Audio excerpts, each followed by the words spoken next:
you are listening to Addicts in Recovery. This is your 3 favorite hosts on Recovery Talk. I am Zach, and I am an addict. I am Mike, and I'm an alcoholic. And I am Kevin, I'm an alcoholic. We are here to basically talk recovery. Yeah, that's our mission. Our goal is to spread that positivity that you're not alone, that you can do this. There's hope out there for the addict and normies out there, that there is a better side of this. Reach out. We have plenty of platforms that you can reach us on. Insta Mike knows what's up. Find us on Instagram, Addicts in Recovery, AIR. We're going to be keeping you updated on all of our current episodes and positivity and thoughts and ideas and updates on what we're doing. We also want to know, what is your feedback? I mean, how do we sound? What do you want to hear or talk about? Do you have any questions or like any specific topics that you want us to talk about? Give us some subjects that you want to hear us talk about. Exactly. And then you can find us on SoundCloud, Google Podcasts, Stitcher, Apple Podcasts, literally any iTunes, anything. If it has a podcast, we're on it now. You'll find us. I kind of want to talk about like triggers a little Fuck bit. yeah. Do you want to talk about triggers? Let's fucking talk about some triggers.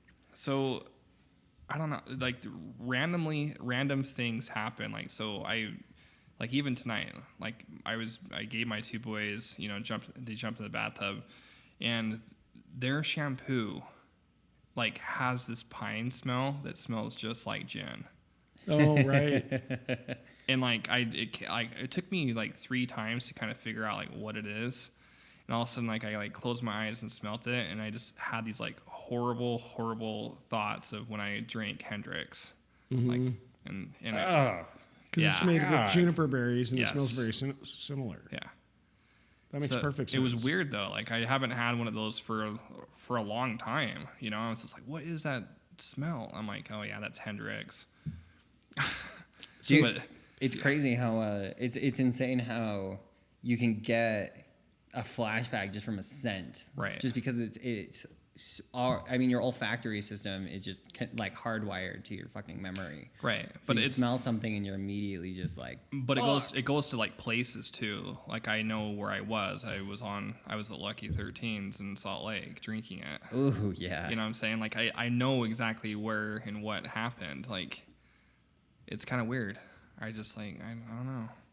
And I haven't had one of those for a while, but it's not like a positive, like I want that. It turned into something like, yeah, that was a really bad decision. Right. So. Right. I kind of had a similar experience today, actually. I was playing a game of golf, and there was little booths set up along the way. Mm-hmm. And it was for recovery awareness, this golf tournament kind of thing that I was part of. And so there was little booths set up on the way of different recovery centers. And one of them was serving refreshments, which was like a little cup, a little glass of, it kind of was like a mimosa in a way. It was it was mint limeade. Okay. Like with a squeeze of lime in it. Mm. And I drank it and I was like, wow, that just, that should be a little more liquor-y, Mm-hmm. There wasn't any, of course, in it, but it really, took me back to that. Into like a positive thing or a negative thing or like a memory associated with it? It just kind of, it seemed, it was like, it was very hot today outside. So first off, I want, talking about triggers, any kind of drink with like a lemon in it or a lemon wedge or a slice of orange or some kind of like a citrus in it will automatically make me think of a cocktail. Mm-hmm. And how good that sounds sometimes. And it passes. It's very brief anymore, I don't know if that'll ever actually go away. But it's much less loud. Yeah. Kind of the glimpse. Yeah, just the glimpse. I get that shit all the time. Yeah. Kind of a thing.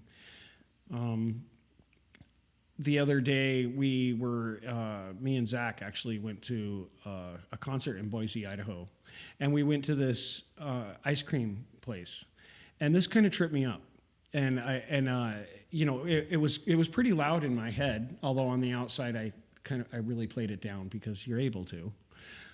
Because you realize that what's going on in your head is not always that big of a deal, and you don't have to listen to it all the time. But I actually had some ice cream. I said, "Oh, can I taste that ice cream right there?" She's like, "Yeah, sure." And so I tasted this ice cream, and suddenly I realized that it had booze in the ice cream. Like rum. Yeah, I don't know what it was. It kind of tastes like whiskey to me. It was or a something. stout. All I could taste was alcohol. Mm-hmm. I couldn't tell what kind of alcohol it was, but it just tasted like alcohol. And then I was suddenly aware that there was alcohol in my mouth. Even though it was like a micro, Right. Like it's like a little micro spoon, like a little ice cream tasting spoon that they give you. But it kind of tripped me up for a minute. So, and it's odd. The worry isn't that there's alcohol in my mouth. My worry is that I'm going to get drunk. Mm-hmm. That's my immediate fear. Is I'm going to get drunk. I'm going to get drunk. I don't want to feel the alcohol in my system. I've had that experience before. I was cooking and for a restaurant, and I was making these things called drunken pears, and I was not so new to recovery. I don't know, maybe I had a year or something to that effect, and I put these pears, which is a whole pear, and you core it out and leave a plug in the bottom of it, so it's hollow, and you stick a cinnamon twist, like a bark's cinnamon in the top of it, and then you fill them with alcohol of your choice. And so I filled them up with alcohol and brown sugar until it was like dripping over, and I shoved them in the oven. Well, one of my cooks pulled them out early, thinking they were done. Mm-hmm. And he's like, "Here, Kevin, taste this." And he gave me this forkful of this drunken pear, which was completely undercooked by at least a half an hour. And suddenly I was just flooded with like probably a quarter of a shot of hard liquor in my mouth. And since I was kind of in early recovery, I literally had to walk out of the room. I was sweating, and all I could think of in my head, I was in a total state of panic. And all I could think of in my head is, I don't want to go back. I don't want to go back. I don't want to go back. I just did not want to get drunk.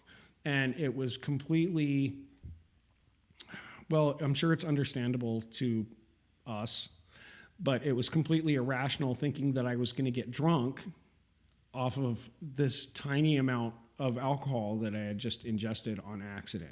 Is it that irrational though? Because if you think about it, like, I don't know if it is or isn't. I don't know. We need to ask Cindy. I kind of think that that's a rational. I think it's rational because I almost cried. when I did. I'm serious. I was that upset, but I was really, trying though, to hide. I went to the other room. when you get anything in your system, I mean, it kicks this trigger on, and then you're vulnerable, right? And Right. then there's a lot of people that say, "Oh, I've got, I had half a shot of liquor or a quarter of a shot of liquor, whatever it may be. I can taste alcohol. Oh, well, that's a relapse. Yeah. Like I'm going out big now. You know what I mean? So the way I was told about that is the intent. Yeah. If I would have, so I heard this cool thing one time where they say, if you reach for a cup and you think it's water and you drink it, but it's actually alcohol, that's not a relapse. But if I reach for a cup and I think it's alcohol and I drink it and it turns out to be water, you just relapsed. Because you're thinking about it. Because it's your intent. Yeah. Well, so one thing I've been really fascinated on is celebrities that are in recovery, and it's not talked about, nobody really talks about it. They talk about oh, so-and-so went to rehab or so-and-so went to rehab. But I was reading this thing about Samuel L. Jackson, who's got a lot of years of recovery time. And he said that he talked about if he could handle a couple glasses of champagne, over a New Year's party, And he said, yeah, I could, but I know where it would lead me to. You know, like I could have the control in that setting of that time frame, but after that, like the next day, he doesn't know. He doesn't know, but he doesn't know what it really will happen to him, but he kind of does know, if that makes sense. Like it's going to go down the wrong path. Right. So I thought it was kind of interesting. I was just like, yeah, because people ask me that all the time. Like, since I'm really fresh into this recovery stuff, and a lot of my really close friends, they're just like, so what do you think? Are you going to, like, never drink again? Like you can, and it's just like a weird comment, but I understand where they're coming from, because it's very socialized out there, where you see it, where you go to any professional sports league or soccer stuff or golf, it's everywhere. It's all over the commercials, and Oh, dude, so, it's fucking everywhere. And so for people that don't have a problem, I don't think they really grasp that idea. Like, he was that far down, So when they say that to me, it's kind of a catches. I say, well, that's the goal. That's the idea, I said, 1 is never going to be 1, and 2 will never be 2. Let's keep going and going and going. The idea of never drinking again was the thing that really fucked me up, because when I got into It's treatment, big. it is. Fuck yeah, it's infinite, Yeah. literally. Yeah. But when I got into treatment, honest to God, my intent was, I'm going to get into treatment and I'm going to be able to drink like a normal person, because all I needed to do was learn how to keep a needle out of my arm. And so I'm going to leave and I'm going to be able to drink, and I'm going to be able to have a social life, and I'm going to be able to go to a bar and la. Well, it was a fucking rude awakening when I found out that I couldn't do that. And there were times where I was like, there's no possible way. There's no way that I'm going to make it my entire life. And it's really more, and it sounds so cliche, but they say it all the time. It's not about drinking forever. It's just like, I'm not going to drink today. Right. There It's was like a- the day-to-day stuff. Exactly. There was this old timer that used to go to meetings. He died a little while ago, but he would always say, I'll have, what was it? It was like a whiskey and milk or something like that. Oh, White Russian. a It was White a White Russian. Russian. That's right. Yeah, he said, was a Lebowski guy. yeah, he said, he would say at every meeting, I'm going to have a White Russian tomorrow. I Right. wouldn't even give myself that, because then I put it in my head like, You're all prepared for yeah, I'm it. going to have a White Russian tomorrow. Like, well, I got to go shopping. Yeah, but that's what he would do, because I'm not going to have it today. I'm not going to drink today. I'll drink tomorrow. Yeah. Man, I'd be fucking laying awake in bed like, all right. I what can't time? wait till tomorrow. Yeah. Like a kid on Christmas Right. morning. Right. Run out instead of Not like the Christmas sleeping. tree, you run Yeah. to the fridge. But I do the same thing you do, Zach. When people ask me, so you're not going to drink like forever for the rest of your life? And I've relapsed a couple of times. It's really hard for me to get sober, like all of us. I can't believe I just said that, like it's just me. But like, Join the party. but anyway, I really have a hard time coming off of it. And sometimes I think that part of my sobriety, I owe it to the fact that I don't want to recover. Recovery sucks. It's hard at first, it's hard and it's tough, and I really have to put my entire shoulder into it. Yeah. And I don't want to put myself through it again.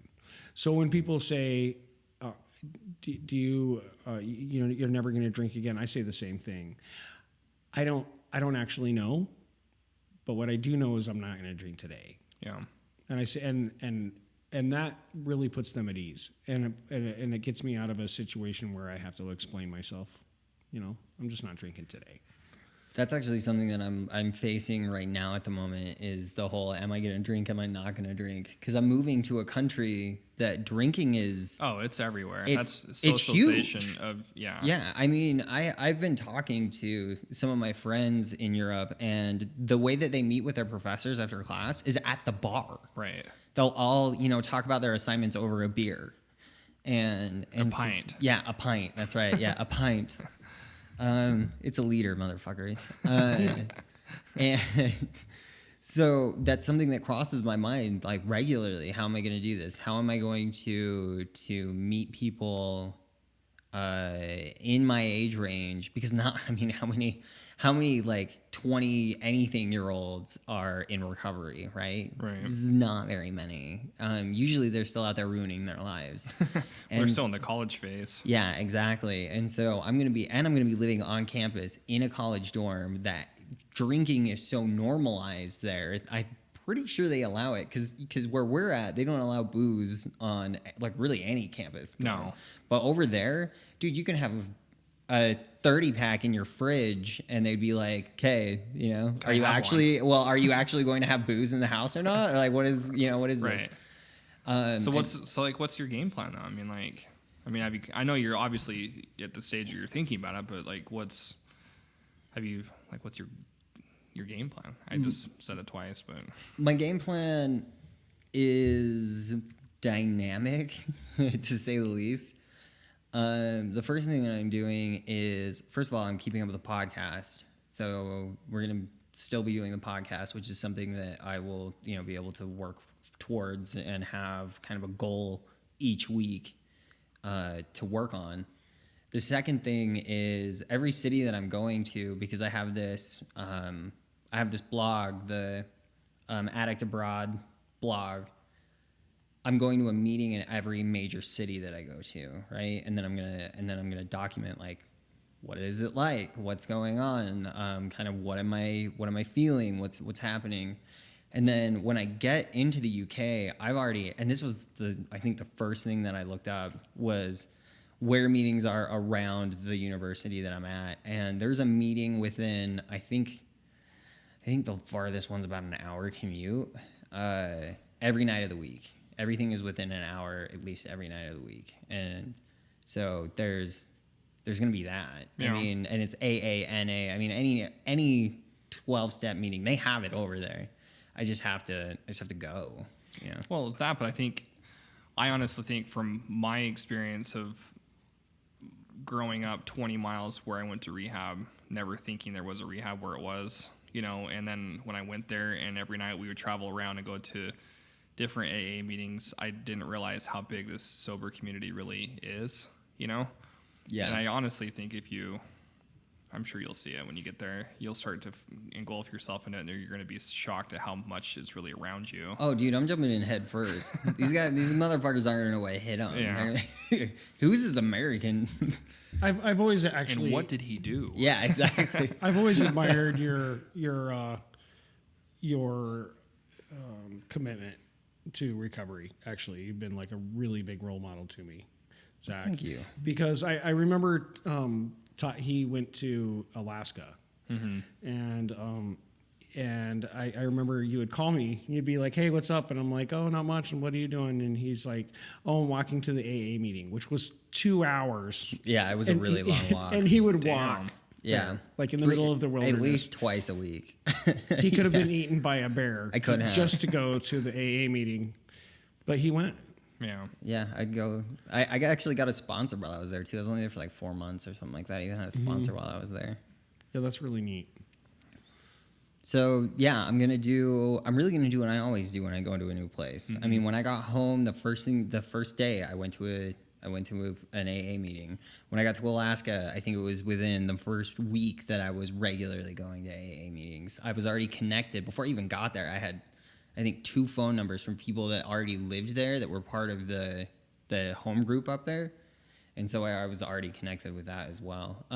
It's amazing what you can find online. Oh yeah. Like contacts everywhere, especially now. So I'm in the process.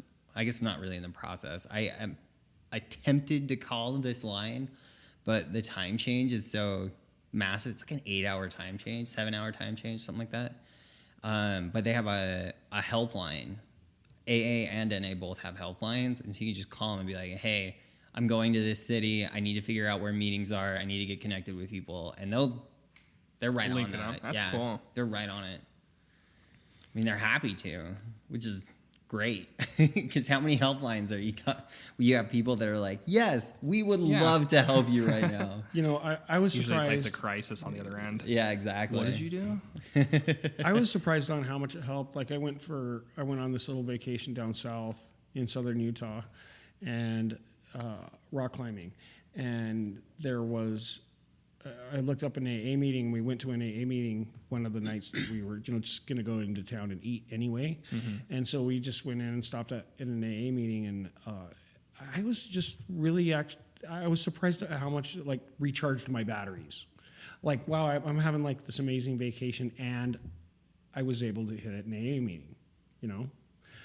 For me, that just really recharged my batteries. I think a lot of people would automatically say, I'm on vacation, I'm not going to go to an AA meeting.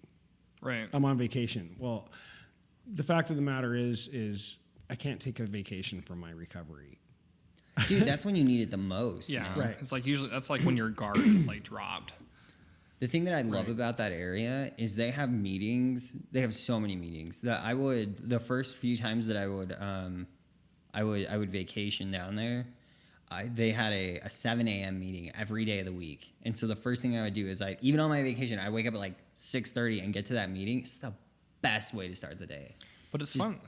center It's yourself. fun like seeing a variety because like I've done that before in Southern Utah and St. George. I went to my in-laws' house down there, and then one night I was like, I'm gonna go hook up with two people that I went to rehab with. They were down there, and I went into a meeting with them, and it was like it's fun to see kind of just a variety from different places. Oh, for sure. And then Yeah. and then like a couple months later, I went to work took me to the other side of the state of Utah, and it was in Moab, and Moab is like the third year in a row for European tourist destination. Sure. It's just booming. Every language is down there, and I went to an AA meeting while I was down there because I had spent the night, and that was weird because usually I've associated myself with that town being biking and partying and drinking and stuff, and so going the opposite of like sobriety and being there overnight by myself, that was my first time that I actually missed an IOP night.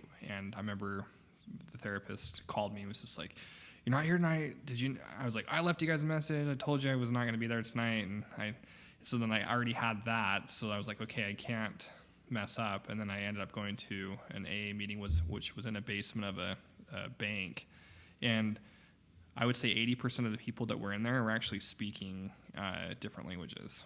Right. That's so cool. It was really weird, like to not be able to understand them, but as they were talking, you knew that like you shared the same energy and the same goal, that alcohol was destroying our lives, and we're clearly aware of what that substance can do to us. Right. And that's what it was. It was kind of crazy.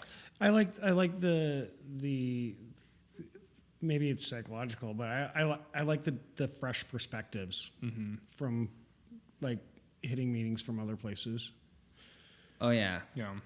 Just kind of It's keeping hard it new. to. I mean, I completely support the idea of having a home group and of consistently going somewhere, because you have a foundation. But and so many people experience this, when you go to a meeting so many times and you hear the same people say the same shit over and over and over again every single night, it starts to get old, and then that actually turns into a trigger, because then you're like, I don't want to fucking go to this meeting Yeah, I don't anymore. want to see that guy. Yeah, and I'm tired of dealing with this person, and so yeah, getting out and that's another thing I'm really kind of looking forward to, is what are the perspectives in London? I don't know, because they're not nearly as outgoing as Americans are. It's just like a fact. They're relatively more. I don't want to say pessimistic. I want to say inclusive, or what's that word? There's outgoing, and then there's I know what you're saying. Not outgoing. not outgoing. Inward Inward going. going. I know what you're Yeah. talking. We'll make up I words know what you're tonight. trying to say. It's gonna hit me 10 minutes after we end this, or probably just in 5 Can minutes. like edit the word in. Yeah, exactly. But yeah, that's actually something that I'm looking forward to, is to see what is it like. What do they do? What do they do for fun out there? I mean, it rains all the fucking time. Do you camp in the rain? Is that like a thing? Sure. And also, like, I like the conversations when I go to a different meeting somewhere far away, the conversations that you can have before and after the meeting with people. if I can tell like a little thing that I did learn is Why I are you used- even asking us if you I- can tell it? Yeah. Just I don't know. I it. say that every time. It's part of my humility. Oh, there you go. He wants us to sit down like Indian style and just listen. Yeah. Like a teacher-student thing. But Can I share a story? I used to not want to go to meetings. The thought of going to meetings is I didn't want to go because I didn't want to be around a bunch of gutter drunks and people who I guess maybe I thought were lower than my status was at the time. And then, which is ridiculous because that's like snubbing my nose at someone from the gutter, you know.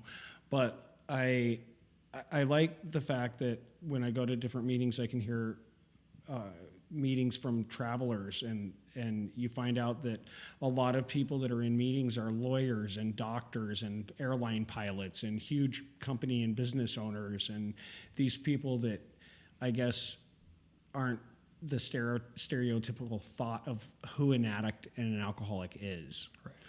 And I was reading this study that was done about alcoholics and addicts, the people that keep practicing the sickness, actually have a higher earning capacity than the general public.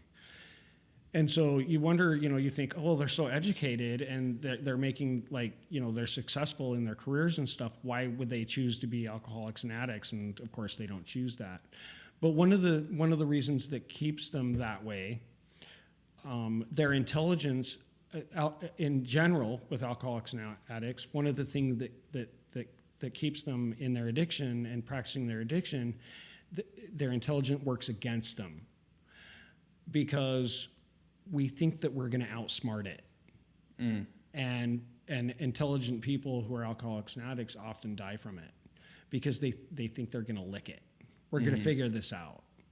I'm gonna figure out how to not let my alcoholism win. So this time it's gonna be different. Yeah, I'm gonna wait. figure I'm gonna out- do it this way this time. This time I'm gonna try.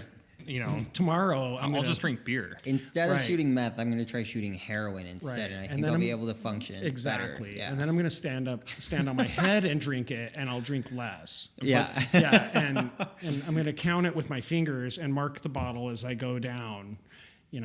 Right. But I think a lot of it goes to like the labeling aspect, because like my mom, she really struggled with the idea when she came and saw me the first time in rehab, because this whole sobriety stuff was pretty fresh in the family. She came and she heard me say, I asked a question in rehab. I said, I said, I'm Mike, I'm an alcoholic. And she told my wife that she didn't like, my mom didn't like that label.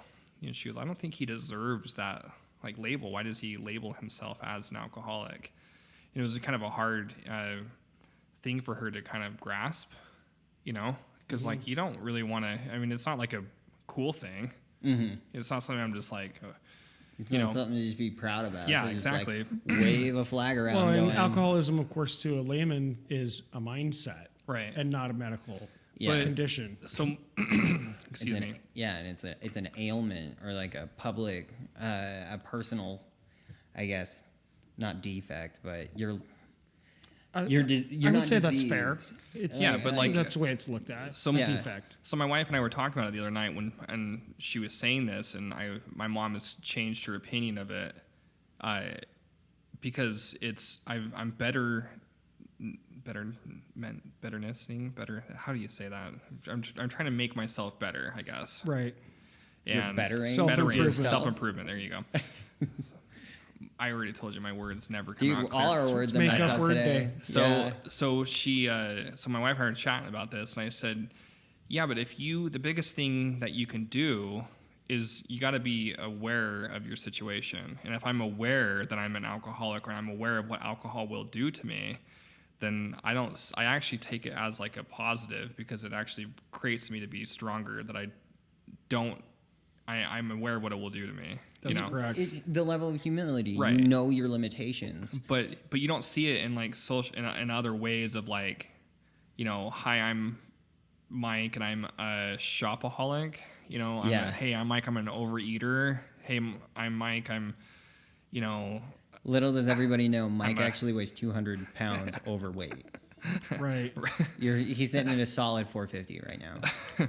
But the point is, like, people don't do that, you know, with their real other issues that are going on, you know. Yeah. Well, there's a subtle difference, as every addiction has one, wouldn't you say? I mean, that one of the subtle differences, the reason why alcoholic is repeated so many times, like such as in the AA Big Book, or addict is repeated so many times as in like the NA book, Basic text. basic text, is it's trying to drill into your head that you are one, Right. and it isn't as a because after a while, I think everybody begins to feel this way. I'm so tired of hearing the word alcoholic. I don't want to be an alcoholic. I'm tired of hearing the word that I'm an alcoholic. I'm going to be sick forever for the rest of my life. The point that it's trying to make is so you start identifying yourself as an alcoholic so that you remember what alcohol does in your system. Sure. And I would say one of the subtle differences is they're actually, and I've read lots of things about this, there's actually a measurement of how much alcohol it actually takes in an alcoholic's body to trigger a craving.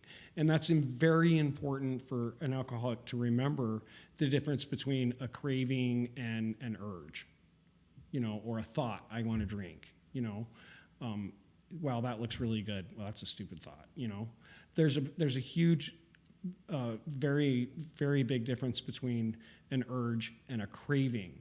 The thing with an alcoholic, if he gets a certain amount of alcohol in his system, it will actually start a chemical craving in the cells of your body that will make that you feel like that you need it. Right. Your body needs this, and It'll- your mind will start to follow that Yeah, craving. it'll literally bypass. I mean, it'll bypass food, sex, all your basic instincts. It bypasses all that shit. And goes it's straight to the. it's a very real medical issue.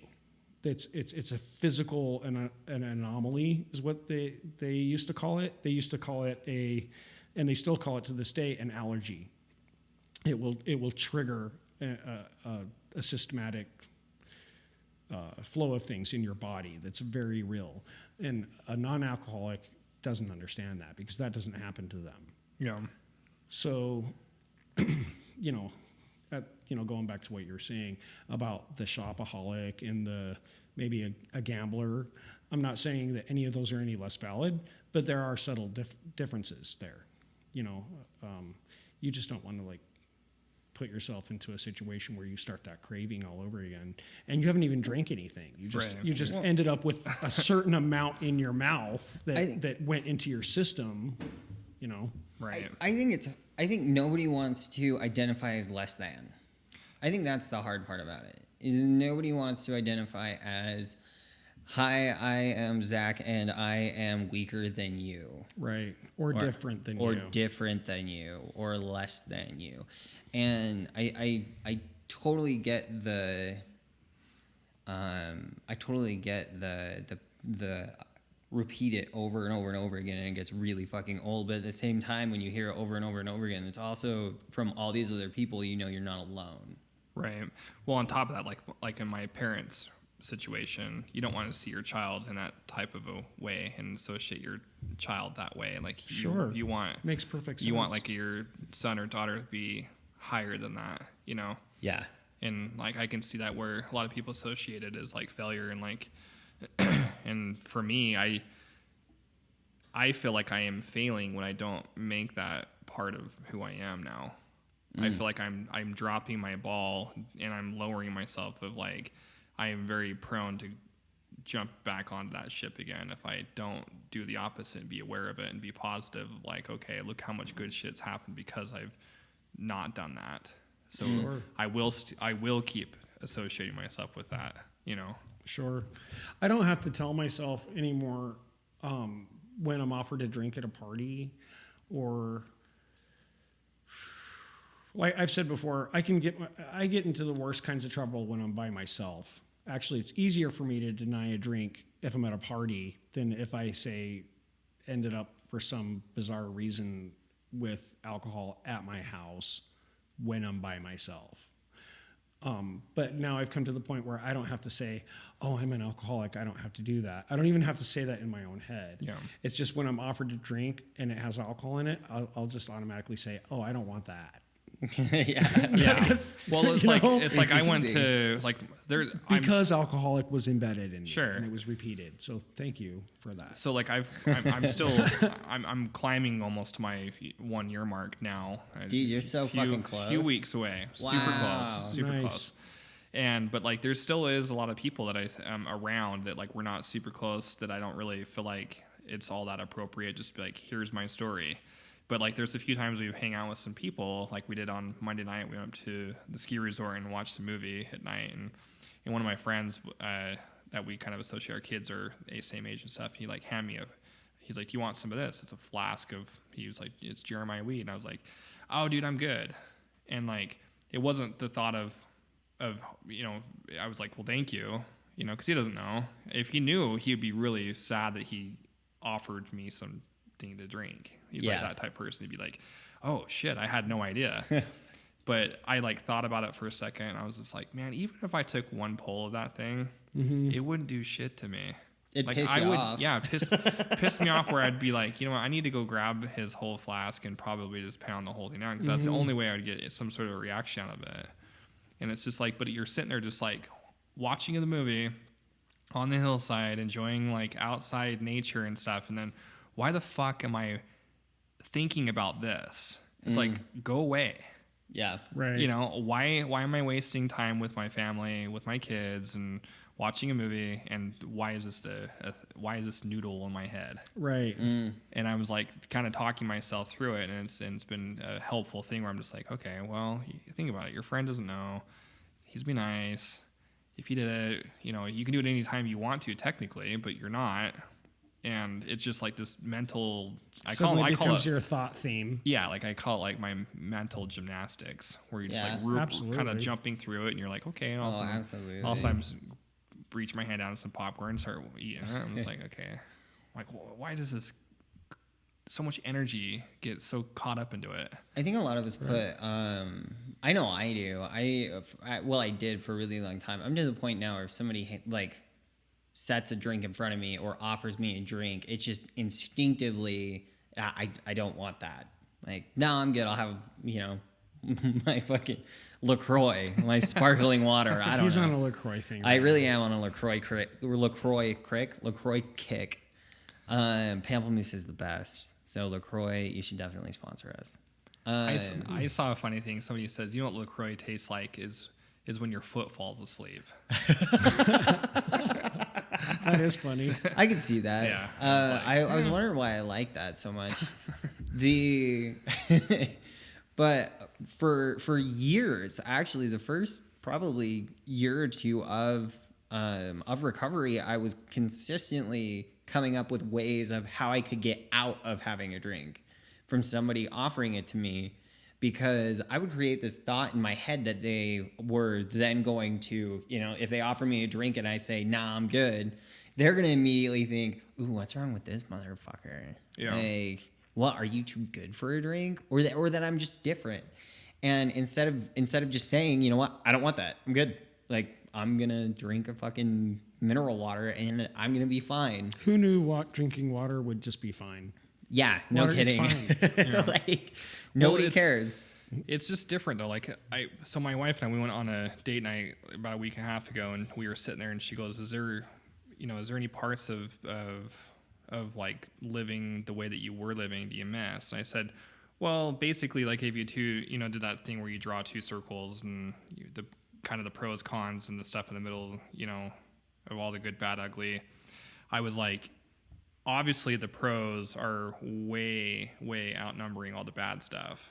You know, all the good stuff right now that works great. My relationship with my wife, my kids, you know, being on top of things, being able to sleep and wake up and feel like you're actually not a menace to society.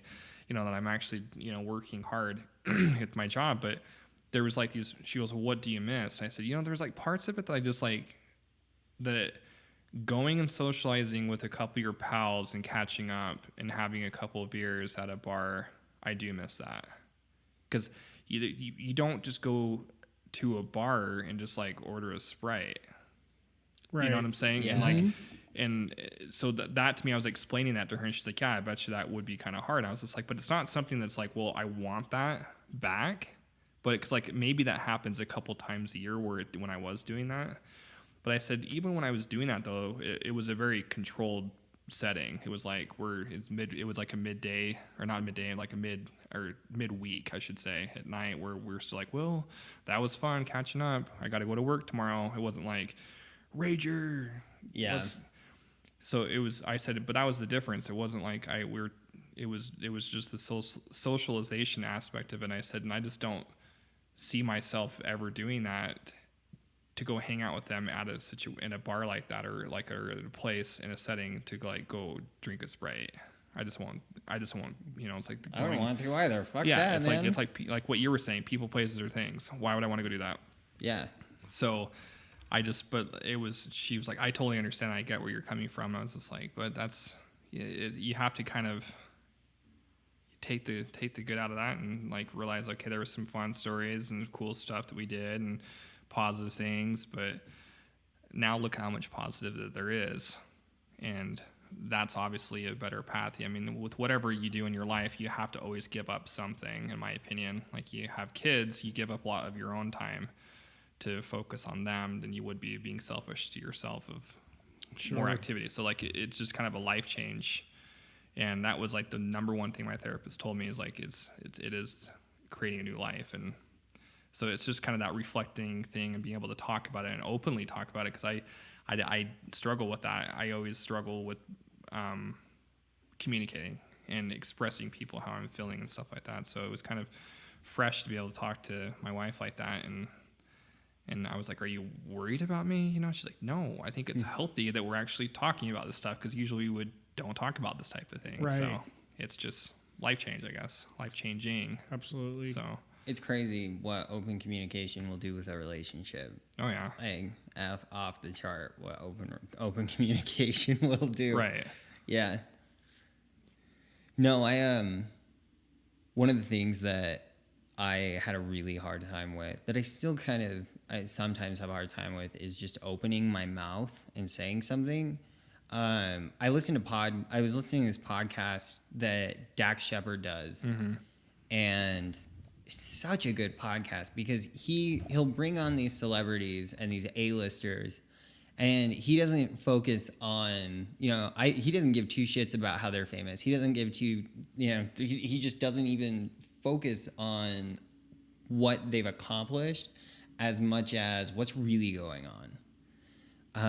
And what it does is it brings this light to what's actually happening. I mean, he does a podcast with Conan O'Brien where they talk about antidepressants and how like they couldn't, or how Dax would talk about how his wife has this really bad depression that she has to take antidepressants, and Conan talked about how he had depression things as well, and it just dug into these places that people don't want to talk about. Right. They don't want to talk about because they think I'm flawed in some way.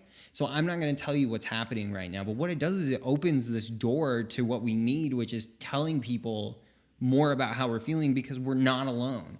But these people who don't, because when we don't talk about it, these people just automatically think, oh, I'm alone. And I don't I'm the only one that feels this way. Other people are fine. I'm fucked up. And so I'm just going to try and live with this. But in reality, it doesn't have to be that way. And by opening up and by saying I'm an alcoholic, or by saying, you know what, I actually, just by making the action of, I'm good, I don't want to drink, I'm fine. People see that and people wonder, okay, what? Like, not what is it? necessarily. Yeah, exactly. Or you'll see people just sense that you're genuinely happier than you were before, or you're more outgoing, or like you yeah, have more exactly. energy. I can't say that I'm more outgoing without booze. I mean, it's taken me quite a while to be as outgoing as I am, but I can say that I'm much more genuine, and I'm not landing on my face every other night. Yeah.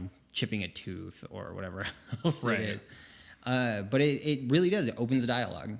It opens a dialogue, and it helps show people that they're not alone. And it's like And really important. I mean, I think it's a healthy thing because I mean, if you really look, because I've been like really looking into a lot of the celebrity people, and I was reading, I think it was Buzz Aldrin or it was Neil Armstrong, who was one of the two who struggled with. Dude, did you hear alcoholism. about him punching that guy in the face? I did. Yeah, Dude, that's did you where I see got the it. video? Yeah, it's good. So good. I haven't looked it up yet. Oh man, need to. if you want to see like a 90-year-old man deck some guy in the face, it's Was that awesome. some guy that was telling him he didn't land on the moon or something? Yeah, it was a Yeah. conspiracy theorist. It was so cool. But I don't remember. It was one of the two that had struggled with alcoholism, and he was explaining to somebody that in this like kind of this. I'll summarize the quote, and he said it was literally one of the hardest things he ever did was to become sober. And you think about that type of a person, Yeah. like, holy shit. Right. Yeah. To think like that was one of the hardest things he did, and like the dude like was, And he's like so accomplished. I know, Yeah. Right. and like went on the moon. Motherfucker was on the moon. But like watching, have you seen First Man at all? You need to see it. It's like the story of them doing it with Ryan Gosling in it and stuff. And I had no idea, but like the dude lost his daughter she had cancer at like 3, Oh. and like he was like trying to solve it and try to figure out what the whole cancer thing and stuff, and it really put a spin on him. He's speaking on my little kids behind me awake, but he's kind of the creeper in the house. But it was like all of the wives, like literally an astronaut was dying every single week doing test stuff, trying to land these planes back into the universe from down into onto the planet. People were just dying like left and right, and it just is all the loss. All the wives are like, I don't want you doing this anymore. And I mean, the dude survived all of that, and says that alcoholism was like one of the hardest things that he ever did. That to me was mind blowing. I was like, holy cow, this is huge. It is. I still think to this day that so far, at least anyway, recovery is way harder than anything that I've done. And I mean, I've taken some pretty advanced business courses. I mean, talk about when you walk into a classroom and this guy's talking about statistical regressions of economic states and just all of this, mumbo jumbo that you wonder if they're even speaking English, which 98% of the time I don't think that they are. I don't know what they're actually saying, but I can go in, I can take this class, and just by using not even all of the tools that I have in recovery, but just a few of them, I can ace that class. Just by using some of those tools, because nothing that I've run into so far even comes close to the level of difficulty that can come from recovery, because you really have to change everything about yourself. Yeah, and it's all self-consuming to yourself. Of like when somebody's saying something to you, you're listening to them, and that becomes like a small little part of it. But like the whole being sober and triggers and relapse and all these thought process of like the actual substance, it's so self-consuming that it's like it is part of your day every day, So it's different in my opinion, I guess, but. I appreciate what you guys are talking about, because it just reminds me about how important it is for me to be able to hit meetings and to be around people like me, because they get it. Mm-hmm. They get it. They get how difficult it is. And when you're around people with the same difficulties, suddenly it doesn't seem anywhere near as difficult. Right. Everybody just gets it. Yeah. No, there's strength in numbers. And there's positiveness, there's positivity, positivity and a good outlook. And like I was saying a little bit earlier about meeting people who have these great careers and are world travelers and everything else. In AA meetings, you get a sense of humility because you're all the same. Right. So you might be sitting next to, like this multi-millionaire, international business guy, and he's just the same as you. Yeah. And you talk about things that are the same, and it's great. Yeah. There's, I guess, a common connection, which is why I continue to go to those meetings. I mean, the whole reason that I continue, or that I guess I started going to those meetings was for that connection. I Right. mean, also it was because I had an hour a day where I knew I wasn't going to get high. You know, like I Right. might have gotten high after that meeting, but I wasn't getting high in that meeting, and so that's why I would go. But then, yeah, it was the connections that I made, which kept drawing me back. Which is why I'm still such a huge advocate of it, because that support system there is phenomenal as long as you go after it and as long as you get it. It's crazy, man. Fucking crazy. So one of the things that I've been really fighting back are these thoughts of I'm moving to a fucking foreign country. Like, I'm totally taking this podcast and I'm moving it towards me. I'm moving to a foreign country. You know, And the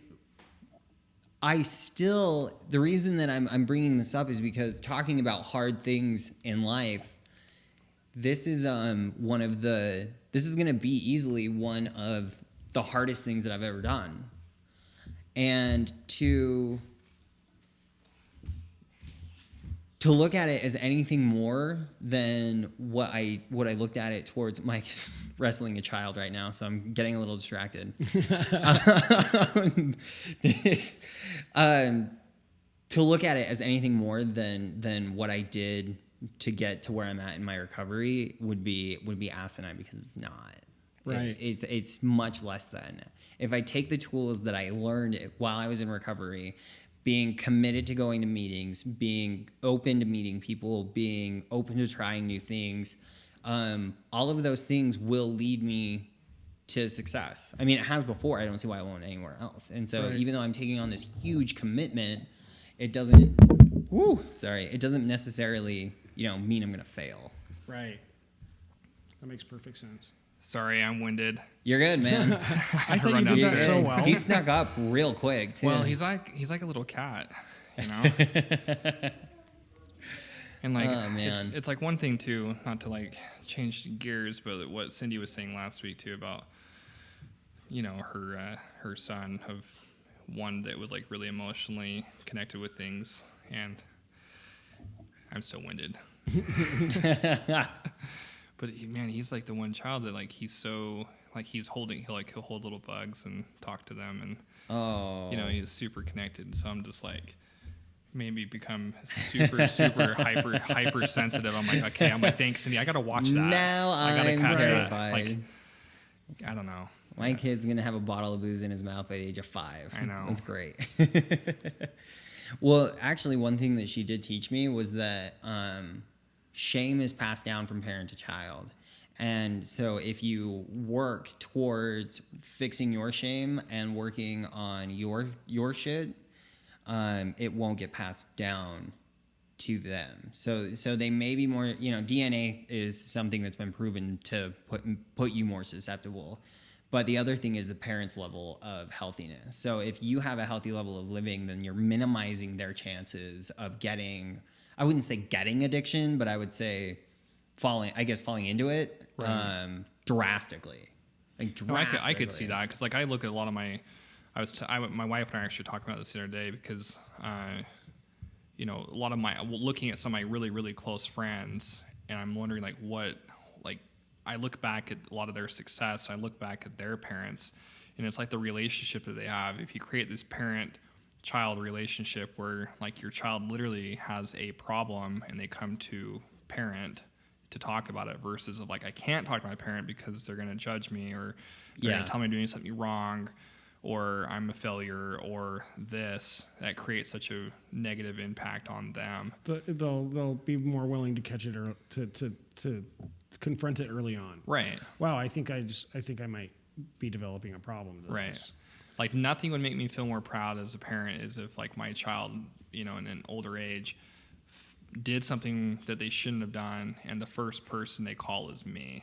You know what I'm saying? Like if they call me up and like, hey dad, this is what I did.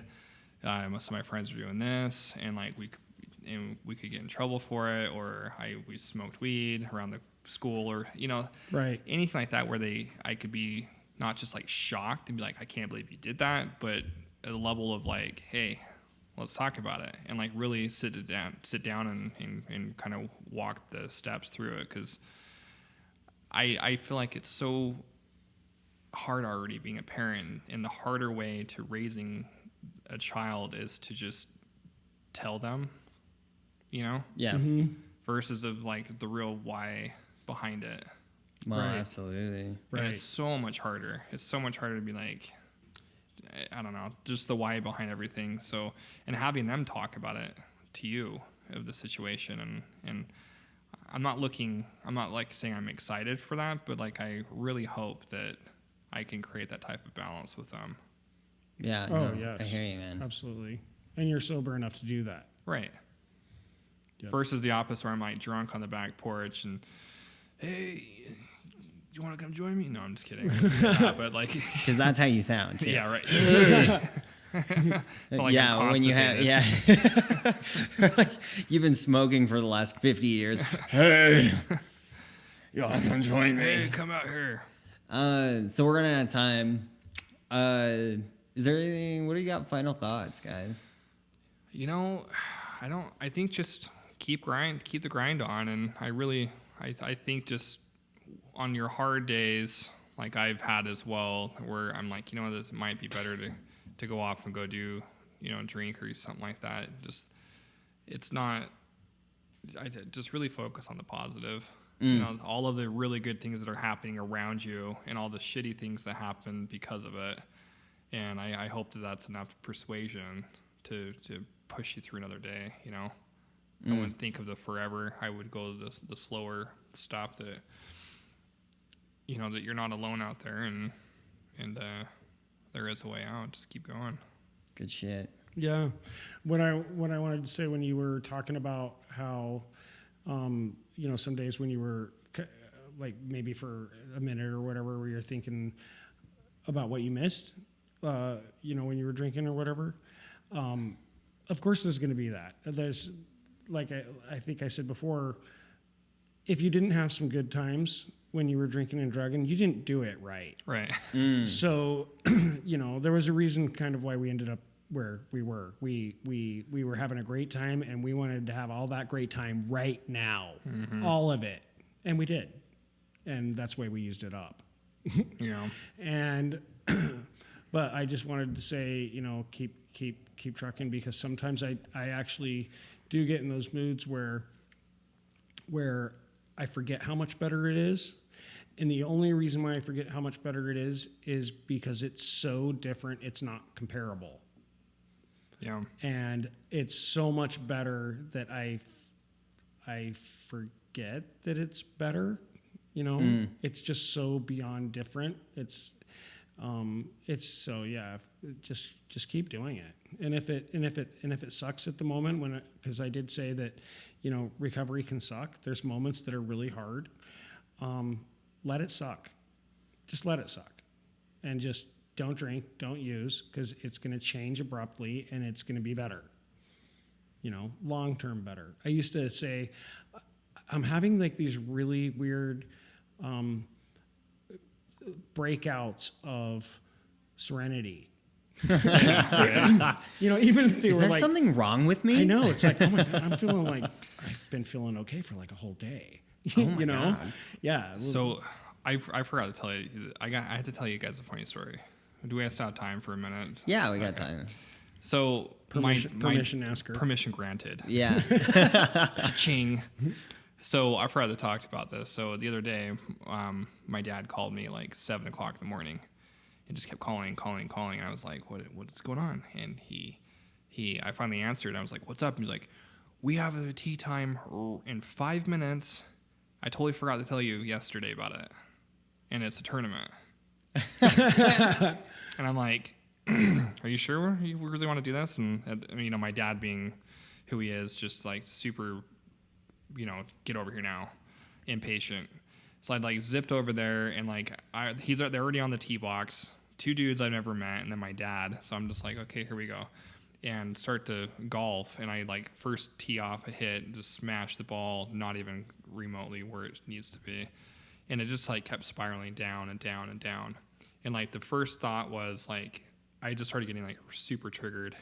Like I was just like, gosh, you know, like I just need to put a misery to this thing, you know, because just like golf is so mental. So you're just sitting there talking so much nasty shit to yourself. I can't believe you hit the ball, calm down. You do what you've been doing for the past 33 years of golf. And it got to the point where I took my 3-wood out after I hit and I slammed on the ground and shattered it.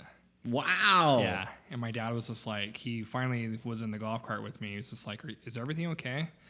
And Yeah, everything's fine. Right. I you know, on my good days, I just like to smash my 3-wood against things. but it was the first time in almost, I would say forever. I should say, yeah, probably forever. My dad actually asked me that though. It was really weird. Of like, hey, are you okay? I'm just like, no, I'm not okay.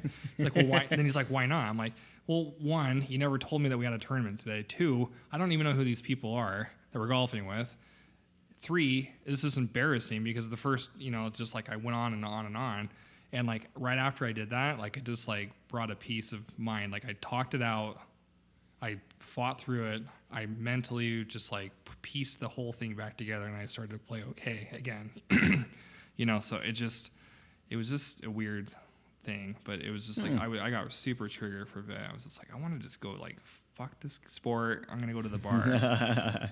Right. But yeah, obviously man. I wasn't that close to doing it. I'm just saying like it was just this thought of it. So But it passed. yeah, it passed. Yeah. And I like mentally, That's what I meant. Like, Yeah. let it suck. Just Right. let it suck. Yeah, that's what made me think of it. I was like, I got to share the story real quick. Cool. that's a really good one. It doesn't last forever. I think the thing that I'm probably I always turn to this. I can make it through anything as long as I don't drink. I can make it through death. I can make it through life. I can make it through sorrow and pain and anger. I can make it through all of those things as long as I don't drink. And I say drink, but I guess when I don't pick up, as long as I don't pick up, whatever it may be, fucking NyQuil or, you know, maybe Adderall, because, you know, apparently college students just love that shit, which I was not aware of. As long as I don't pick up, I can make it through anything. And even though I have this kind of, I guess, beast of an experience that's coming up in my life, I don't have to drink over it. I don't have to use over it anymore. I'm totally good as long as I don't do that. And so I think that's the kind of the ending thing that I want to send out on. So Yeah. Looking I thought it was forward good to to something different. yeah, I thought it was good to catch up, and I'm excited for you. You're gonna do great over there, and it'd be fun to. I'm excited for this dialogue going back and forth. yeah, it's gonna be really cool. It's gonna be really different. I'm gonna bring on some British people. You should. Yeah, they're gonna have I'm some excited. sweet accents. You know, you're probably gonna So- find a lot of Jamaicans. I can talk to some because there's a lot of Jamaicans live in England. Really, I hear it's like a giant melting pot Yeah, of oh, yeah. like cultures everywhere. So I think it'd be really cool. Yeah. Well, a lot of Jamaicans have like it used to be a province to them. So Yeah, we'll find a Jamaican. I'll talk. Hell yeah. We'll talk to them too. We'll find a Jamaican. A lot of rum down there. Lots of Jamaicans. All right, okay, so we are out. See you later, guys. Peace.